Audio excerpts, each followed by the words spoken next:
Oke, assalamualaikum warahmatullahi wabarakatuh. Salam sejahtera buat sahabat Abu Ammar Fakih tercinta, dimanapun Anda berada. Jumpa kembali dengan Abu Ammar Fakih channel di sini.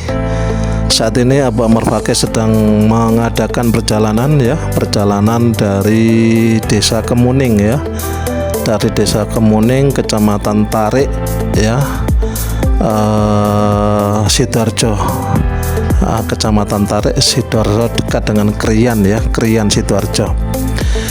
Ini kita sedang jalan-jalan dari Desa Kemuning, Tarik Sidoarjo. Kita akan menuju ke Surabaya, persisnya ke daerah Wiyung, Surabaya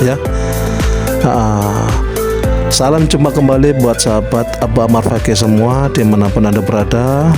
Jangan lupa sebelum menonton video kami, jaga sholat 5 waktu dan ngaji, karena itu penting untuk kita yang orientasinya hidup kekal abadi di akhirat kelak. Maka di alam dunia ini yang harus kita jaga yang pertama adalah sholat kita dan ngaji gitu.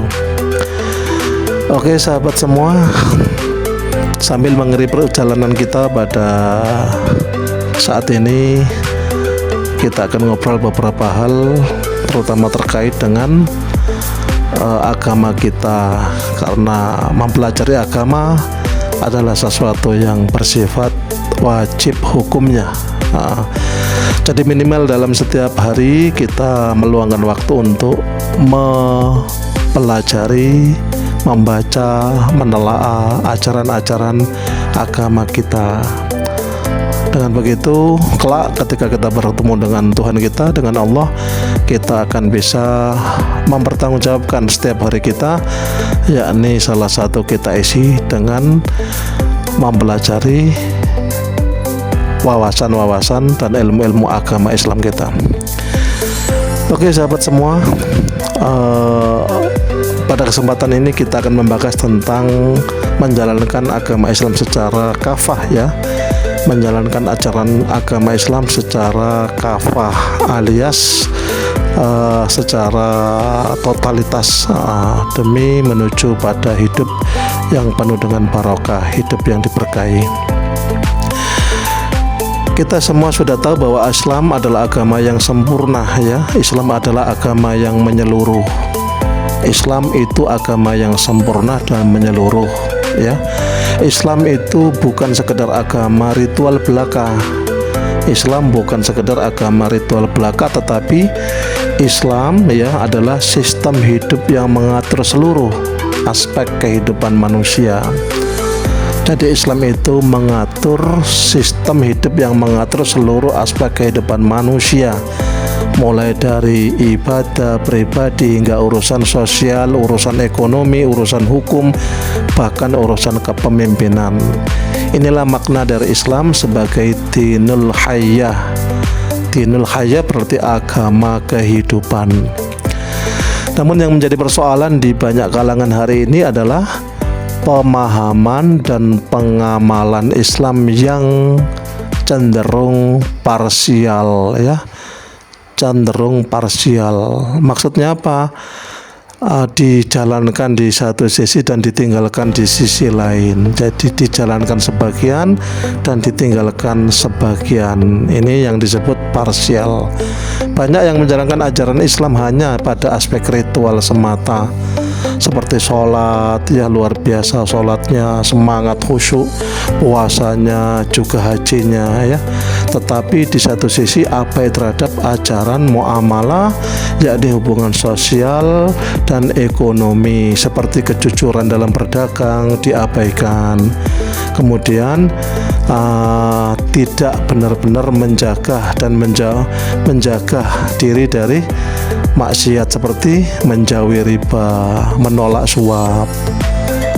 Tidak dijaga hal-hal seperti ini, tidak dijauhi maksudnya Kemudian tentang keadilan, tidak dijunjung tinggi-tinggi keadilan, padahal keberkahan hidup justru sangat erat kaitannya dengan komitmen total terhadap seluruh ajaran Islam. Jadi Menurut Abu Amr Faqih, keberkahan hidup kita ini di dunia ini justru sangat erat kaitannya dengan komitmen total kita terhadap seluruh ajaran Islam. Yang dikehendaki oleh Islam itu bagaimana? Islam menghendaki totalitas ya.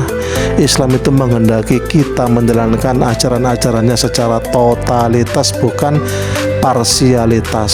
Jadi Islam benar-benar menghendaki agar kita jalankan ajarannya secara totalitas, bukan parsialitas.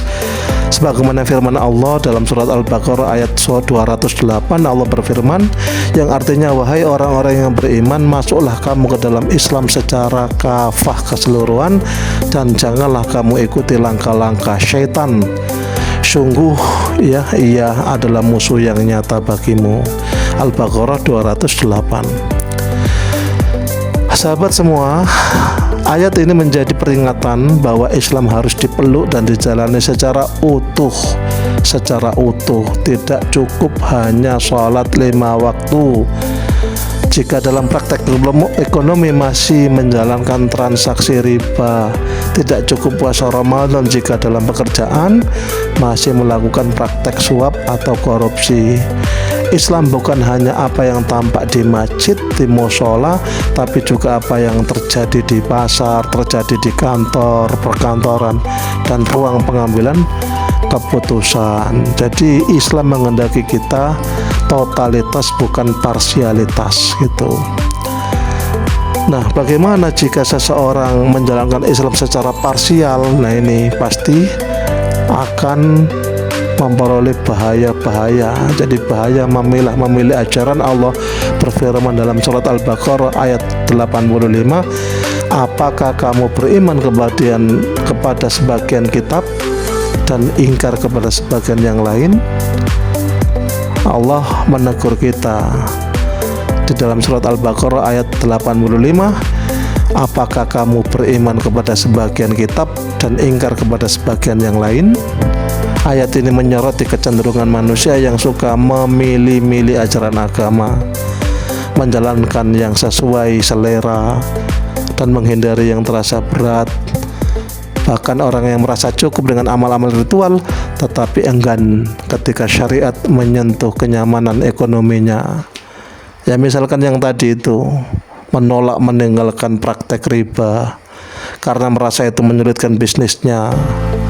Jadi memiliki dana baik pribadi maupun kelompok dan bertugas mengembangkan dana agar berkembang, tapi yang dipilih itu dengan cara-cara pragmatis, praktis, tidak dengan cara yang kreatif. Secara praktis yaitu digunakan untuk dipinjamkan, tetapi dia meminjamkannya itu dengan syarat dia memperoleh keuntungan. Dia memperoleh keuntungan dari meminjamkan. Jadi akadnya itu meminjamkan, pinjam meminjam. Nah, ini bagian daripada salah satu jenis riba ya. Dan itu dilarang di dalam Islam. Nah, kecuali menggunakan akad-akad yang diatur dalam fikih muamalah seperti akad kerjasama, yaitu akad mudharabah dan sejenisnya itu. Namun jarang sekali yang memakai akad ini karena benar-benar akad ini menjunjung keadilan, seperti akad mudharabah, kerjasama bagi hasil. Yang namanya bagi hasil ya ada yang punya modal dan ada pelaku usaha. Namun yang punya modal ini tetap menanggung risiko rugi jika pelaku usaha ini sudah menjalankan usaha dengan tertib, disiplin, tetapi terjadi pailit. Bagaimana modal yang telah digunakan dan bahkan hilang separuhnya? Ya, ini tanggung jawab pemodal. Maksudnya kerugian ini menjadi kerugian pemodal, dan itu dari awal sudah sudah siap dengan komitmen dengan resiko seperti ini. Itu mudharabah. Ada nggak yang berani seperti itu? Rata-rata kan tidak ada. Orang meminjamkan modalnya dan dia ingin terjamin wes mbok rugi gak rugi pokoknya aku kudu oleh badi gitu-gitu itu. Dan itu tidak mudharabah, tidak kerjasama yang sesuai dengan fikih muamalah mudharabah. Itu murni hanya meminjamkan modal dan dia ingin dapat untung dari modalnya itu. Nah, ini namanya akad pinjam meminjam. Dengan sistem seperti itu disebut riba. Nah, hal-hal seperti ini loh yang kerap kita melihat prakteknya di tengah-tengah masyarakat kita, dan kita benar-benar bersedih ya, sangat bersedih. Sehingga ini bahaya memilih ajaran. Atau di kasus yang lain seperti tetap menyuap terhadap beberapa mekanisme birokrasi yang mensyaratkan suap dan kita mengiyakan gitu, kita ingin dapat bantuan tertentu dan pihak yang kita minta bantuan itu mempersyaratkan semacam belicin dan sejenisnya, dan kita mengiyakan. Nah, sikap kita mengiyakan demi supaya tujuan kita tercapai, ini namanya kita sedang melakukan praktek riswah atau suap menyuap. Nah, ini bagaimana dari ritual sholatnya bagus, ritual puasa Ramadannya bagus, bahkan ritual hajinya yang dulu dijalani juga haji yang bagus, tapi di satu sisi dia meninggalkan ajaran agama yang maksiat seperti ini. Ini parsial. Jadi dan cara beragama seperti ini adalah bentuk penyimpangan dari totalitas Islam. Jadi dianggap tidak totalitas dalam beragama. Ia hanya menghasilkan agama sebagai simbol nanti. Jadi bahayanya beragama secara parsialitas adalah pada akhirnya agama itu hanya menjadi simbol, bukan solusi. Oke sahabat Tabak Marfaqih tercinta, dimanapun Anda berada, sambil melanjutkan perjalanan ya. Ini perjalanan nyantai saja ya dari Krian Sidoarjo, atau lebih tepatnya Tarik ya, Kecamatan Tarik Sidoarjo. Kita akan menuju ke Surabaya, ke Wiyung ya, sambil ngobrol, terutama menelaah, membahas, mengupas-ngupas tentang agama bersama Abu Ammar Fakih channel ya.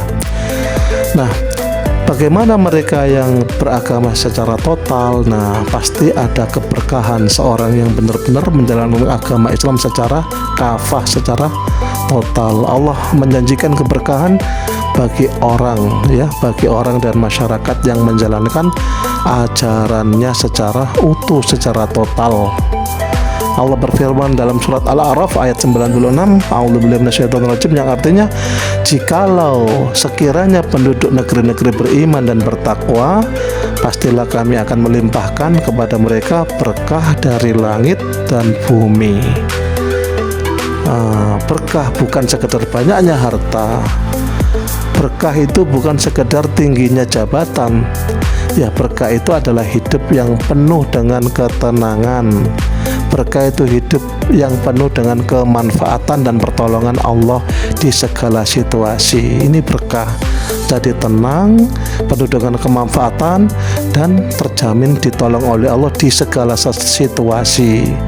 Dan itu hanya bisa diraih bila iman dan ketakwaan benar-benar diterapkan secara menyeluruh, secara kafah, bukan secara sepotong-sepotong. Nah, bagaimana mengukur ya kadar keimanan seseorang ini? Bagaimana mengukurnya? Nah, Nabi bersabda, tidak sempurna iman seseorang sampai hawa nafsunya mengikuti apa yang aku bawa. Artinya hawa nafsunya itu mengikuti ajaran Islam, bukan ajaran Islam mengikuti hawa nafsunya. Jadi iman yang sejati adalah tunduk total kepada syariat ya. Iman yang sejati itu adalah tunduk total kepada syariat, meskipun bertentangan dengan hawa nafsu, meski terasa berat, dan meski berisiko kehilangan keuntungan duniawi. Inilah ukuran kematangan spiritual seorang muslim. Jadi iman yang sejati adalah tunduk total kepada syariat meskipun bertentangan dengan hawa nafsunya, meskipun terasa berat ya, dan meski berisiko kehilangan keuntungan duniawi.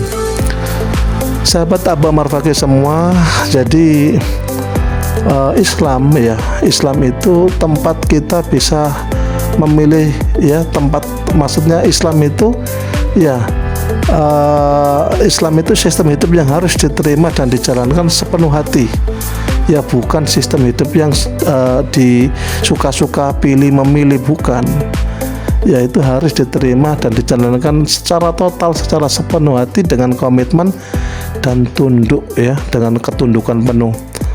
Jadi menjalankan sebagian dan meninggalkan sebagian lainnya hanya akan membuat hidup jauh dari berkah. Kemudian masyarakatnya nanti menjadi masyarakat yang rentan rusak dan agama kehilangan fungsinya sebagai rahmat bagi semesta. Sahabat semua, jadikanlah Islam ya sebagai pedoman ya. Islam itu sebagai pedoman utuh dalam seluruh lini kehidupan, dari mulai masjid musola ya hingga pasar ya, dari mulai rumah ya, rumah kita, rumah atau keluarga kita, hingga pemerintahan dan lain-lain ya. Silakan dikembangkan sendiri, sebab keberkahan sejati hidup ini hanya akan datang jika Islam dijalankan secara kafah ya, bukan secara sepotong-sepotong tadi gitu. Sahabat semua, namun di tengah kehidupan kita ini ya, memegang nilai, menjalankan Islam secara kafah ya, memegang nilai kejujuran ya, bahkan di tengah sistem yang tidak mendukung kejujuran, itu sesuatu yang sangat berat sekali. Ibarat memilih jalan sunyi yang terjal dan penuh luka. Tak jarang mereka yang masih sehat rohaninya dan tetap ingin mempertahankan kewarasan berpikir dan bertindak, tetap merasakan pedihnya ya, ketika merasakan dikucilkan karena memegang kebenaran itu loh. Jadi resiko orang memegang kebenaran itu siap-siap dalam dunia pergaulannya akan dikucilkan, tidak dianggap, tidak dipertimbangkan pendapatnya, dikucilkan, tidak ditanya gitu, disepelekan, diremehkan, bahkan ditinggalkan ya, dianggap tidak layak, tidak diajak bersama-sama gitu. Seolah-olah bersikap jujur adalah bentuk bunuh diri sosial gitu. Itu jadi seseorang dengan memegang Islam secara kafah berusaha untuk tegak dan tegas di atas Islam ya, memegang kejujuran, bahkan semakin kesini gitu hanya mirip seperti itu tadi, bunuh diri sosial, dikucilkan, tidak dianggap, tidak diajak bersama-sama gitu-gitu. Itu ini sistem yang sakit ya. Kalau sampai terjadi seperti itu, maka sistem itu sistem yang sakit ya, dan benar-benar parah ini ya, menolak untuk sembuh atau tidak sehat ya. Sistem yang sakit, sistem yang tidak sehat ya. Ketika sebuah lingkungan telah terbiasa dengan praktek kecurangan, ketika sebuah lingkungan circle, sebuah pergaulan sudah terbiasa dengan praktek manipulasi, suap, dan segala bentuk ketidakjujuran, maka kehadiran seseorang yang jujur di tengah-tengah situasi lingkungan seperti tadi menjadi cermin yang tak diinginkan. Jadi orang jujur berada di tengah-tengah situasi curang, manipulatif, suap, dan lain-lain, maka dia orang yang akan tidak diinginkan. Mirip cermin gitu loh. Jadi yang memantulkan wajah asli sistem yang selama ini ditutupi dengan kebohongan. Jadi kejujuran dianggap sebagai apa? Sebagai gangguan. Kejujuran akan dianggap sebagai gangguan. Nah, maka ketika terjadi seperti itu ya, seringnya orang yang benar-benar memegang nilai kejujuran, dia tidak dianggap ya, tidak diajak ya, dalam memutuskan yang penting-penting, dia akan ditinggalkan.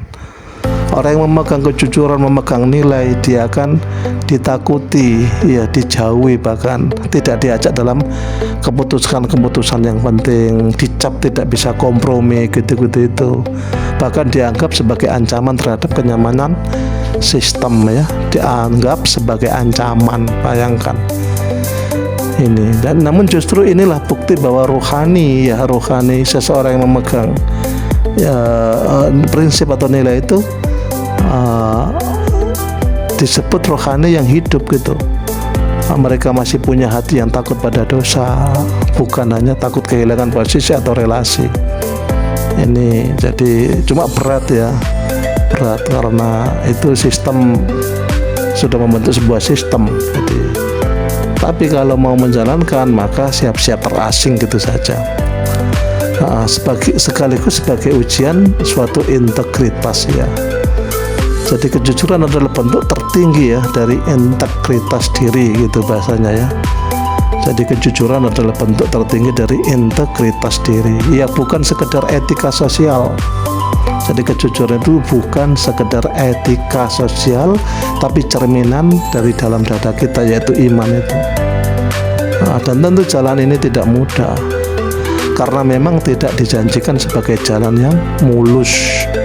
Allah menjanjikan bahwa siapapun yang tetap taat dan jujur di tengah badai ya kemunafikan, kebusukan dan sejenisnya itu, maka Allah akan memberikan jalan keluar sebagaimana disebutkan dalam surat At-Talaq ya ayat 2-3.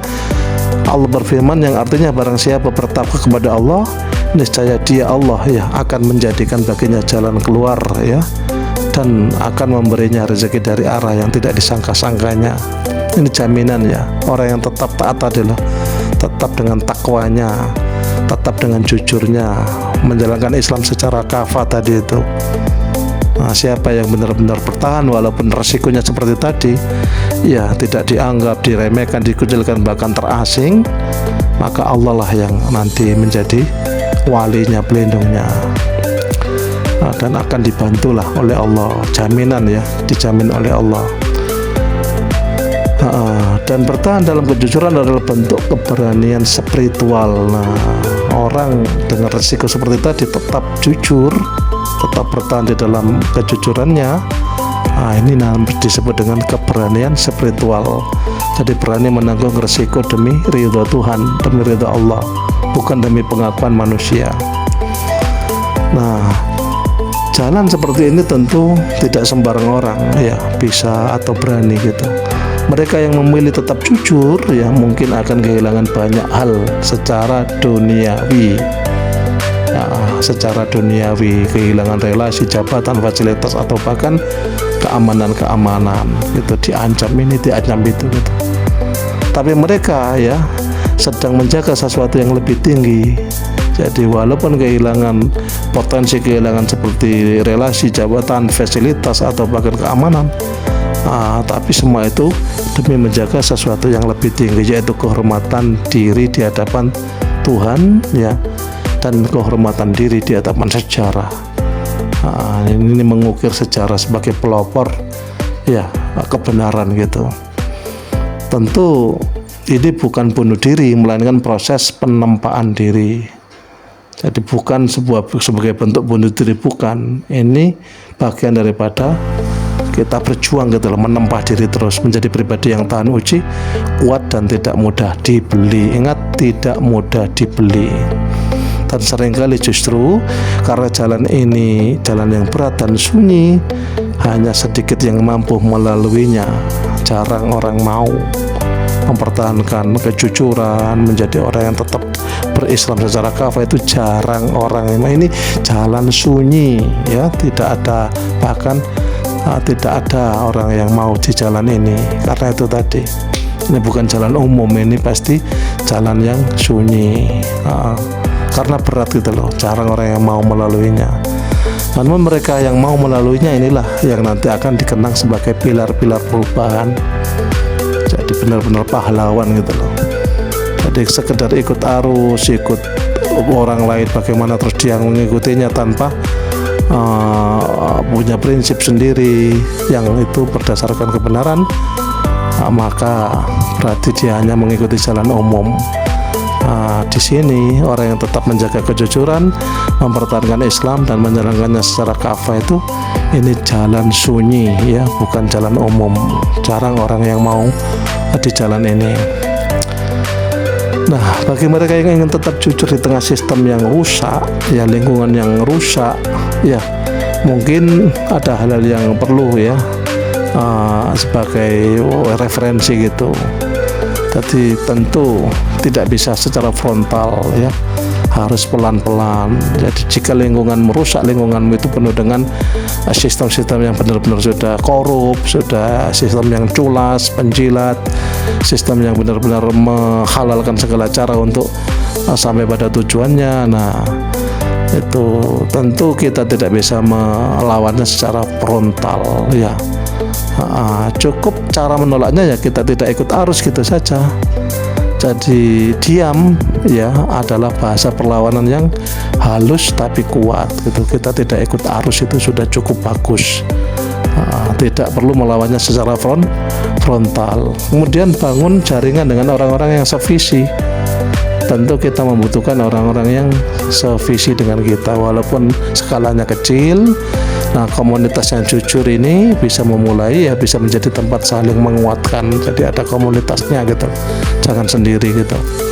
Kemudian tingkatkan kekuatan rohani dan intelektual. Jadi kejujuran perlu ditopang ilmu dan ketekuan hati. Terus belajar ya agar hati menjadi tetap teguh. Kemudian pilih peran yang memberi ruang jujur sekecil apapun. Jadi menjadi lentera kecil lebih baik daripada menjadi bagian dari kegelapan besar. Jadi walaupun kita ini kecil, nanti tetap kita eksis di tengah masyarakat, dan kita walaupun pengaruhnya tidak signifikan, minimal lentera kecil itu lebih baik dari menjadi bagian dari kegelapan yang besar. Jadi sejarah nanti pasti membuktikan siapa tokoh-tokoh besar dunia. Ya, sejarah telah membuktikan, kita juga belajar sejarah. Lihat, perhatikan tokoh-tokoh besar dunia lahir dari kejujuran yang ditekan dan diuji. Ya, jadi baginda Nabi besar Muhammad sendiri ya Shallallahu Alaihi Wasallam dijuluki Al-Amin karena integritasnya yang tak tergoyahkan.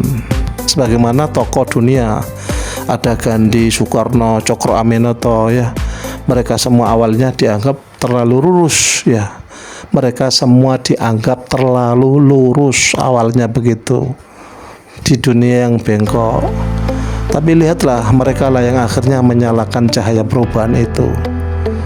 Jadi ini pelajaran buat kita. Maka jika hari ini Anda merasa sendiri karena jujur, jangan berkecil hati. Anda sedang menempati jalan para penjaga nurani. Ya, tentu saja ini dari awal kita katakan ini jalan yang sunyi. Ya, jalan ini jalan yang sunyi gitu. Nah, sahabat Abah Marfaqih semua, dimanapun Anda berada, kita lanjutkan sambil menikmati suasana jalan ya, dari arah Tarik Sidoarjo menuju ke Wiyung ya, ke Wiyung Surabaya.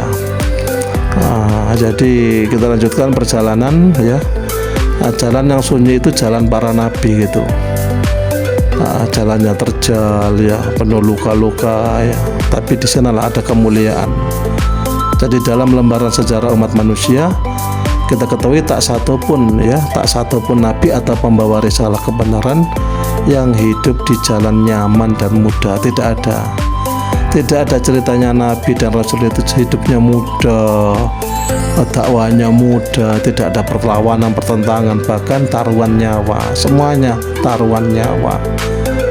Itu kita baca di sejarah tentang nabi-nabi dan Rasul, itu semuanya taruhan nyawa. Itu diusir dari tempatnya oleh kaumnya gitu, oleh umatnya. Karena jalan yang mereka tempuh adalah jalan yang berat, penuh rintangan, penuh pengorbanan, jalan terjal yang mendaki. Nah, coba sudah mendaki terjal, itu perjuangan ya. Jadi para nabi, para rasul ya, mereka melangkah bukan demi dunia. Yang menguatkan mereka itu bukan demi dunia. Yang menguatkan mereka bukan demi popularitas, tapi demi menjaga nilai kebenaran ini loh. Jadi kita sendiri punya hati nurani gitu. Kalau kebenaran itu dilanggar oleh orang di sekitar kita, ya kepekaan hati kita ini pasti cerit-cerit ya, meronta gitu. Nah, para nabi ini menjaga itu, menjaga nilai kebenaran, ya, menjaga nilai-nilai kejujuran, melawan kesewenang-wenangan.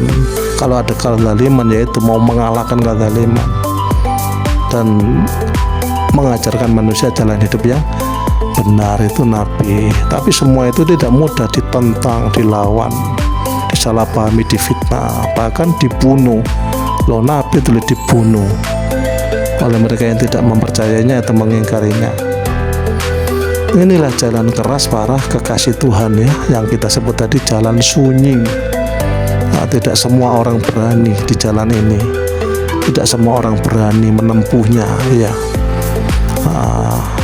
Jalan kejujuran itu jalan sunyi, jalan yang tidak pernah mudah.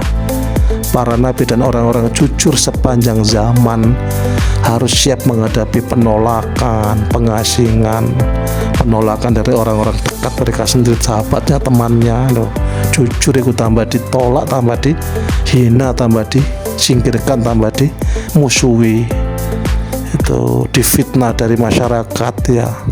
Ada masyarakat itu yang menolak perubahan, ada jenis kaum masyarakat itu yang tidak ingin berubah, walaupun itu masyarakat yang penuh dengan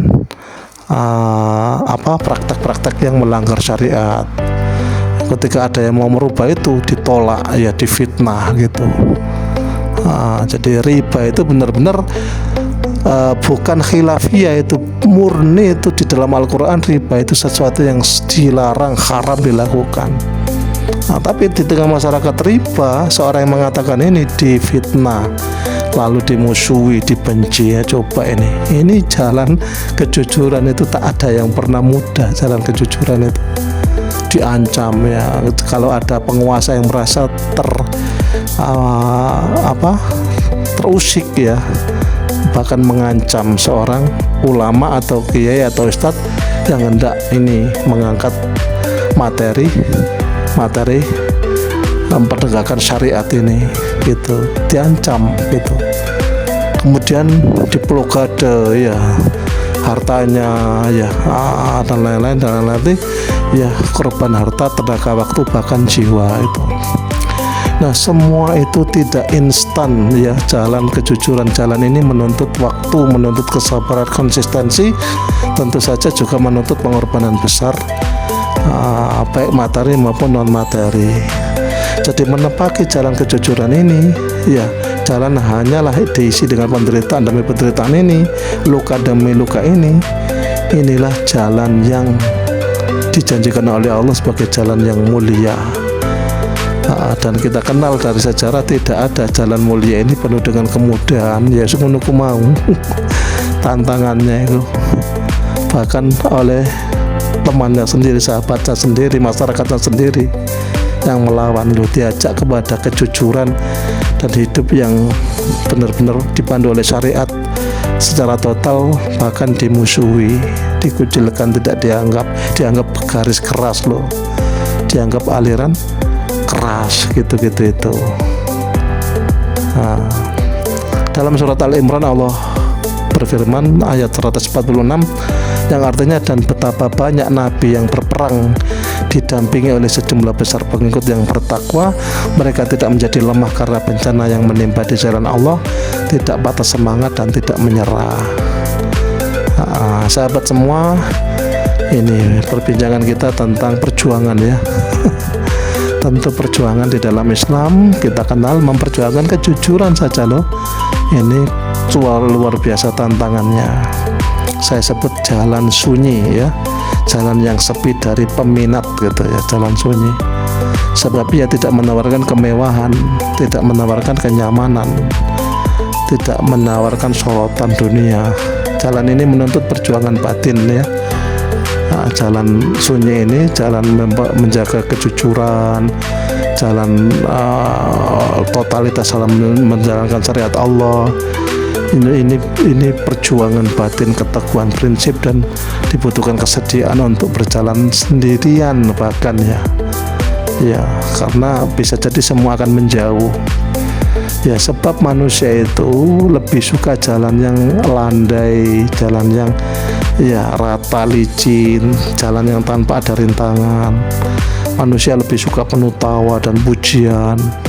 Manusia itu lebih suka mendatangkan keuntungan yang cepat. Padahal jalan yang mudah seperti tadi itu cenderung selalu jalan yang menyesatkan. Sementara jalanan yang sulit adalah jalan yang penuh cahaya. Ini masalah kesadaran. Rasulullah bersabda, maka beruntunglah orang-orang yang asing, ya.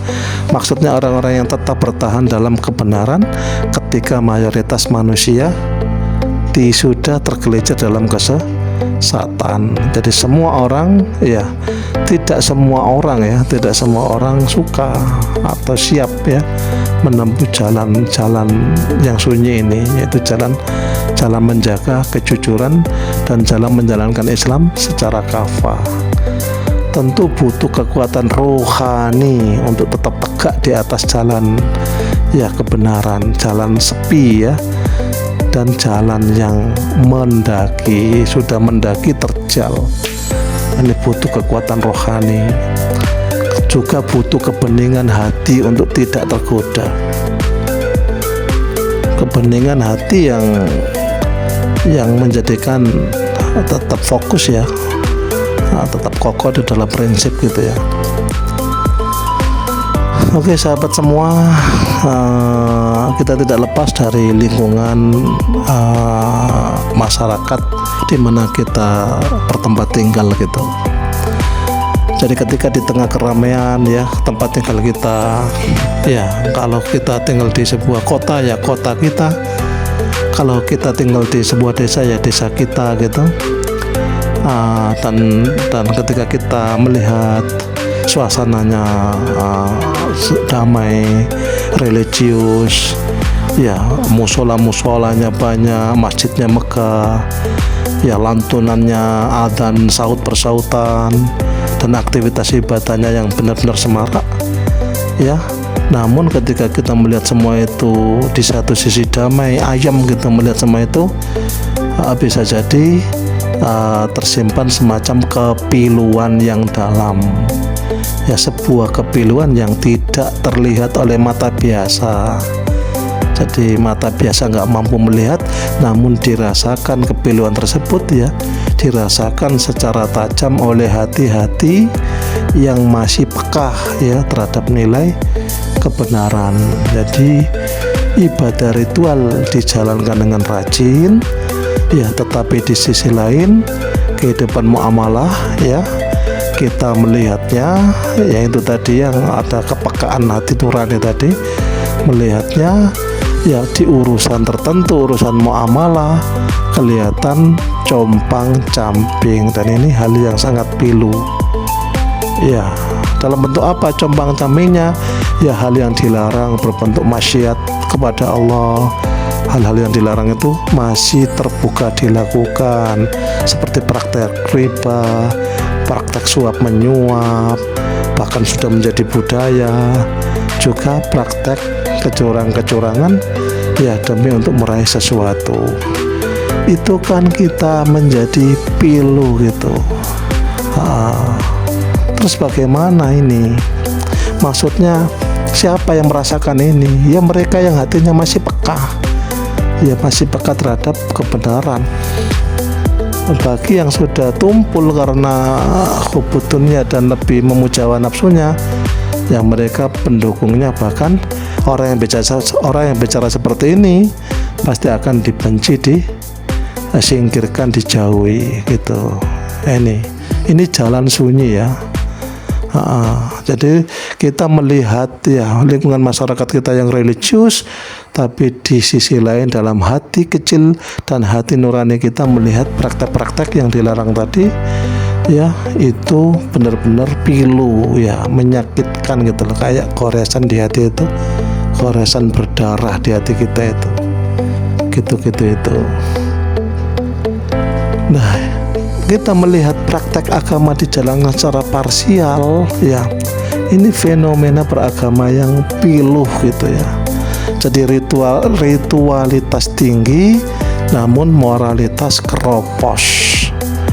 Ritualitas tinggi namun moralitas keropos. Jadi kesalahan pribadi tidak disertai dengan integritas sosial, ya. Padahal Islam datang sebagai agama yang menyatukan antara hablum minallah dan hablum minannas. Ya, muamalah hablum minallah ritualnya bagus, ya muamalahnya bagus gitu loh. Bukan sebaliknya, hablum minallahnya bagus tapi muamalahnya rusak. Ya, hal-hal yang dilarang yang merugikan dan berbau horor itu tidak segan dilakukan. Yang saya sebutkan tadi itu praktek-praktek yang dilarang itu masih tidak segan dilakukan, dan itu Allah Subhanahu wa Ta'ala ya benar-benar mengancam gitu. Dalam surat Al-Ma'un ayat 4-7 disebutkan, Allah berfirman yang artinya celakalah orang-orang yang sholat. Orang sholat itu diancam oleh Allah. Siapa yang disebut celaka? Yaitu mereka yang lalai di dalam sholatnya, ya, lalai. Mereka yang lalai itu siapa? Yang berbuat riak dan enggan menolong dengan barang-barang yang berguna. Ini jadi orang sholat itu orang yang beragama, tentu saja ya bisa dimaknai orang-orang yang beragama, tetapi ya dia tidak benar-benar totalitas dalam beragama. Masih ada unsur ini loh, unsur ria, ya. Kemudian benar-benar tidak mau atau enggan menolong dengan sesuatu yang tentu saja bermanfaat, berguna ini. Nah, bait-bait ayat ini seolah menggambarkan realitas, ya, realitas kehidupan kita. Jadi sholat kita tegakkan, ya, benar-benar semarak, ya, tapi kejujuran ditinggalkan. Nah itu loh, ini surat Al-Ma'un mempertegasnya itu. Jadi kita sholat tapi kejujuran kita tinggalkan. Masjid dibangun, ya, tapi bersamaan dengan pembangunan rumah Allah ini bisa jadi ada hak orang lain yang di sana, yang di tempat yang jauh sana, bisa jadi terampas oleh kita karena itu tadi mekanisme birokrasi yang tidak semestinya gitu. Jadi bantuan dari pemerintah terutama ya untuk tempat-tempat ibadah misalnya, itu ada tempat-tempat yang layak untuk dibantu dan mereka belum pernah memperoleh bantuan dan mereka punya hak untuk dapat bantuan.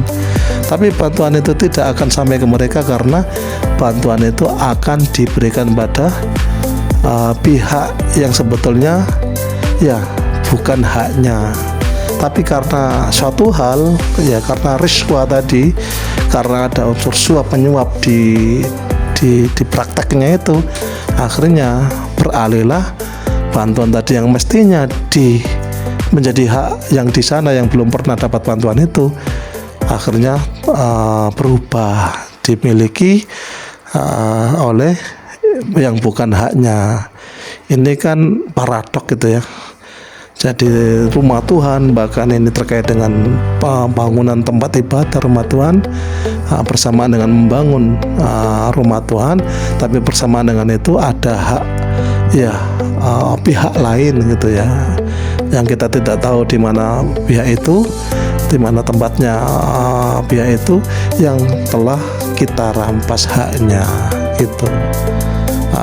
Disinilah agama tidak lagi menjadi jalan pencerahan, ya, melainkan malah menjadi problem, ya, menjadi topeng-topeng pembenaran gitu. Nah, bagaimana situasi seperti ini? Langkah-langkah seorang ketika menghadapi seperti ini, ya banyak ya opsi-opsi, ya pilihan gitu. Salah satunya bisa jadi akan memilih sesuatu yang bersifat ekstrim, seperti uzlah, menarik diri dari suatu komunitas. Ini opsi pilihan, ya. Nah, ini saya sebut ekstrim karena apa? Sangat menyakitkan. Tapi menyakitkan bagaimana ketika ini sebagai opsi masuk akal untuk dipilih, ya menjadi satu pilihan ya, bukan karena ingin menjadi seseorang yang eksklusif ya, yang ingin gimana gitu, bukan, tapi karena itu tadi uzlah atau menarik diri dari sebuah komunitas merupakan suatu bentuk pernyataan sikap moral ya, dan sekaligus sebagai perlindungan diri dari kerusakan yang sudah sistemik tadi itu. Kalau kerusakan sudah sistemik ya mana bisa dirubah, ya sangat sulit, tidak bisa dirubah. Bahkan sebagian pihak mayoritas menganggap itu benar, dan kita yang disalahkan gitu, kan aneh. Kalau sudah sistemik ya begitu, semua menganggap benar. Oleh gak ngono yo, gak oleh dana dan lain-lain gitu. Nah, uzlah ini menarik diri dari komunitas ini bukan pelarian, tapi ini merupakan salah satu bentuk ijtihad sosial.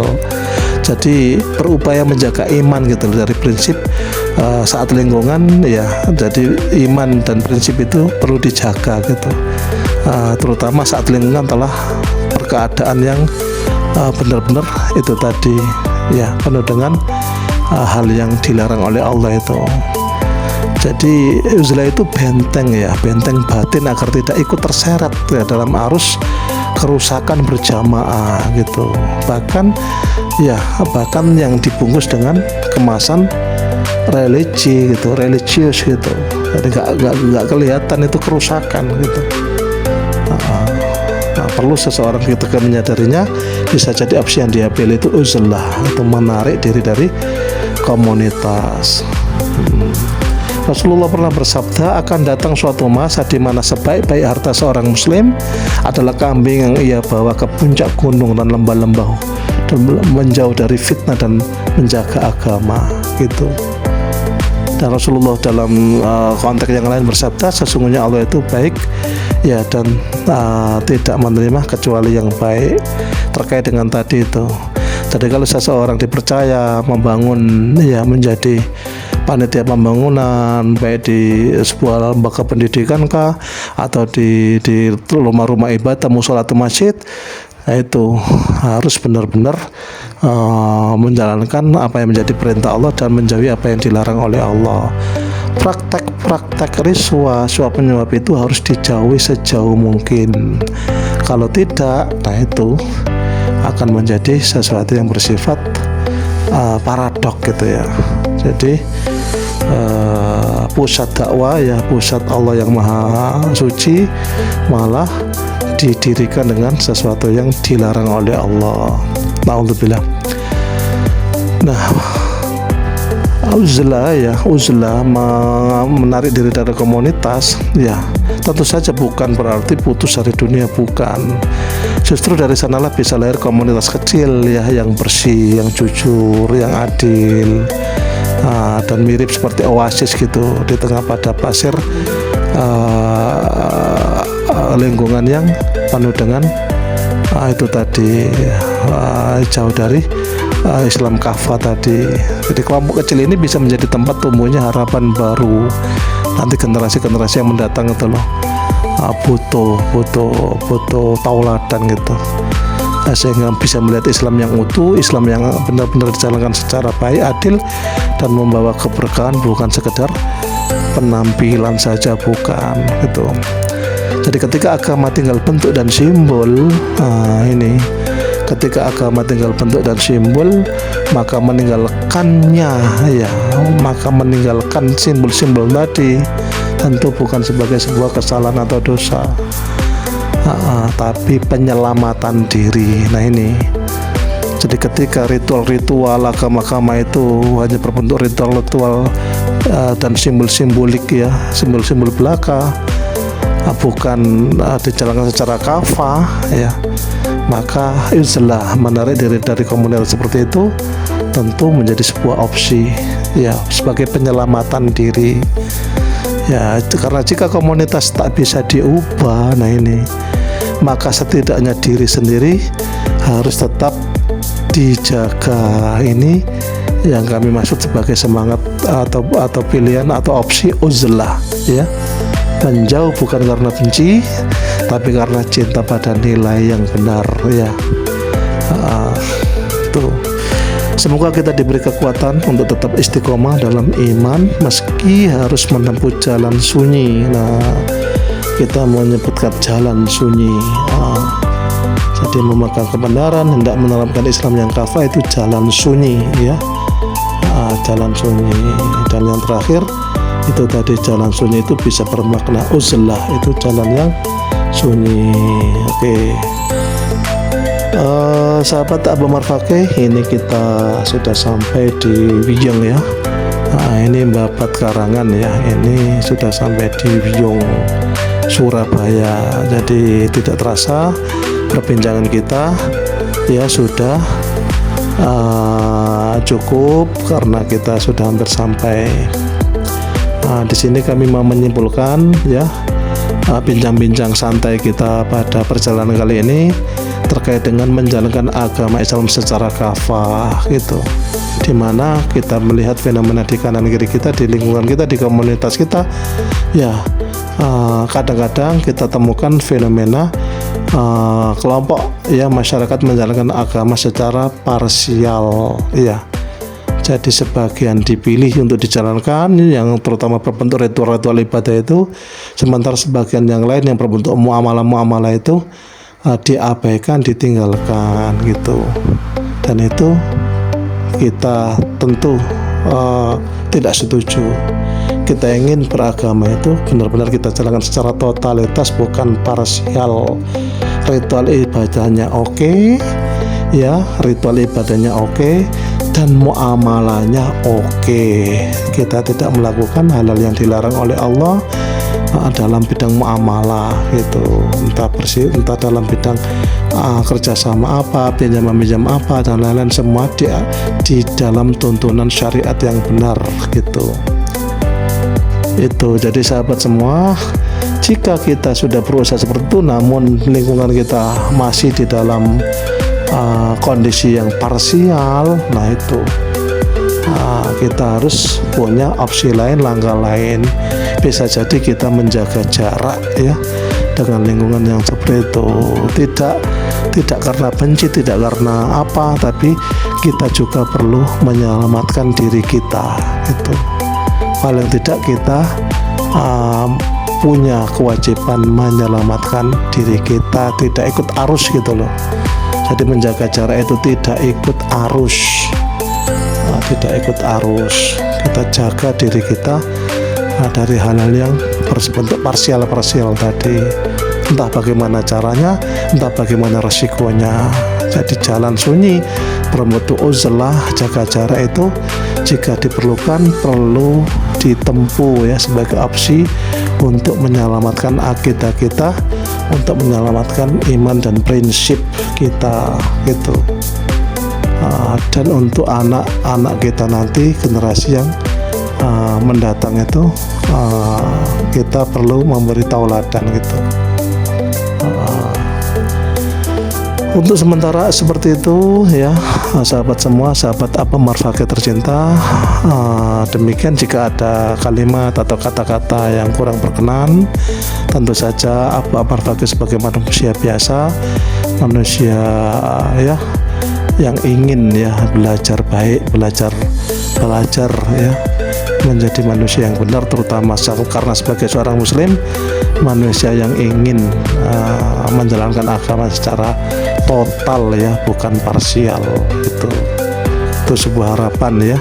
Jika ada hal yang kurang berkenan, manusia Abu Marfaqih ini manusia yang lemah, yang mungkin di antara apa yang kami sampaikan tadi ada yang kurang berkenan ya, bisa didiskusikan lebih lanjut gitu ya, bisa didiskusikan lebih lanjut. Jadi kita boleh berbeda, berbeda itu nggak apa-apa dengan dasar argumentasi yang sama-sama kuat gitu. Jadi kalau ada hal yang kurang berkenan dan dianggap berbeda, bisa kok kita diskusikan. Ketika kita sudah memiliki argumentasi yang sama-sama kita yakini, dan kebetulan argumennya juga sama-sama kuat, dan kebetulan juga belum menemukan titik temu, maka nggak apa-apa, berbeda itu tidak apa-apa. Jadi kita ambil jalan sesuai dengan keyakinan kita masing-masing gitu. Demikian ya. Jaga diri, mudah-mudahan sahabat Abu Omar Fakih semua dalam lindungan Allah Subhanahu wa taala. Ya, sampai jumpa. Salam ketemu di lain kesempatan ya. Wassalamualaikum warahmatullahi wabarakatuh.